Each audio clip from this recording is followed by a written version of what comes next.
Fala, minha amiga. Poxa, que pena. Eu entendo que a cada tratamento que a gente não tem resultado, o nível de frustração, de autocobrança, desânimo, desesperança aumenta, e isso media dentro do seu sistema nervoso reações químicas, reações neuroinflamatórias, aumento da produtividade das células gliais e neuroinflamação. Traduzindo, isso faz com que você continue com dor e refratária a diversos tratamentos. Eu acho que vocês ouviram uma digitação aí, você deve ter falado sobre alguma outra medicação, né? Mas assim, respondendo a sua pergunta, eu não sou médico, né? E também não é qualquer médico, também não é qualquer neurologista que aborda as enxaquecas juntos com os fisioterapeutas. Só para você ter uma ideia, existem 2 aqui em Salvador que eu conheço, que são neurologistas cefaliatas, que são os neurologistas subespecializados em... Qual que é o erro do processo? Existem classes medicamentosas chamadas triptanos, que são abortivos de crise. Se você de fato tem enxaqueca, você passa por uma fase chamada pródromo. Dentro do pródromo, você tem várias reações autoimunes, várias reações autonômicas, neurovegetativas, que fazem você entender que você vai ter enxaqueca daqui a 4 horas, daqui a 12 horas, daqui a 24 horas, no dia seguinte. Essa fase de pródromo é a fase que os triptanos têm que entrar sob orientações dos neurologistas cefaliatas. Só que quando o triptano ele tem efetividade como abortivo de crise, o paciente acomoda. Ele acha que conheceu a pílula mágica ou a droga internacional, inibidores de CGRP e por aí vai, que estão ligadas ao desencadear da doença neurológica chamada enxaqueca, e tem várias ressalvas. Várias ressalvas no sentido de que enxaqueca é uma doença neurológica, não é uma disfunção para você acreditar que uma fisioterapia específica vai resolver a sua queixa. Se você tem enxaqueca verdadeira, toda vez que você está com dor, a atividade física piora a sua dor. Se você tem enxaqueca verdadeira, você tem fotossensibilidade, a luz te incomoda, barulhos te incomodam, cheiros de perfumes te desagradam, você tem 33 gatilhos conhecidos, isoflavonoides, vinhos, derivados da uva, você tem chocolate, trigo, etc, barra glúten, né? Vários tipos de alimentações tóxicas e inflamatórias que são gatilhos para que você tenha o trigger da enxaqueca. Se você tem enxaqueca verdadeira, não se iluda que essa pílula mágica de um triptano ou de um antidepressivo de ação tricíclica ou dual, prescrito pelo seu médico, será a salvação da lavoura. Porque o que você precisa entender é que um problema chamado enxaqueca, ele se controla, ele não se resolve.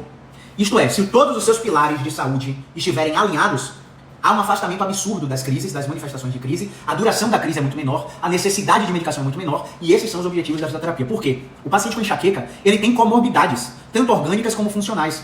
O paciente sobrecarrega a musculatura de masseter, o paciente entra em tensão de pterigoide, o paciente entra em tensão de musculatura de escaleno, esternocleidomastoide, mastoide, trapézio, somatização por estresse, dor no couro cabeludo. Às vezes tem uma mistura de sinais e sintomas.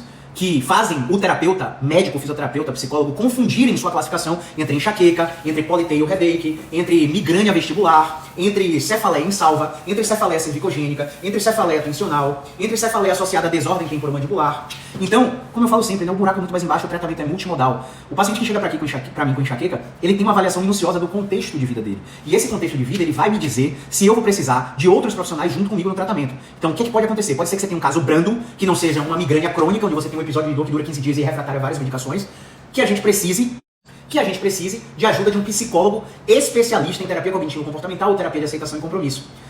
Houve um caso de um paciente que eu atendi em 2019, antes da pandemia, onde ele tinha enxaqueca verdadeira, refratária à medicação, e ele tinha ideação suicida junto. Como que eu ia tratar um caso desse sozinho? Impossível. Eu precisava de um psicólogo especialista em DBT, terapia dialética comportamental. Este psicólogo que avaliou o paciente recomendou consulta imediata com o psiquiatra.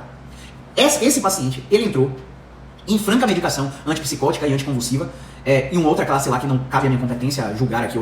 E esse paciente, ele foi sedado amplamente para reduzir os sintomas de ideação suicida. A psicóloga ainda disse que ele tinha um outro transtorno.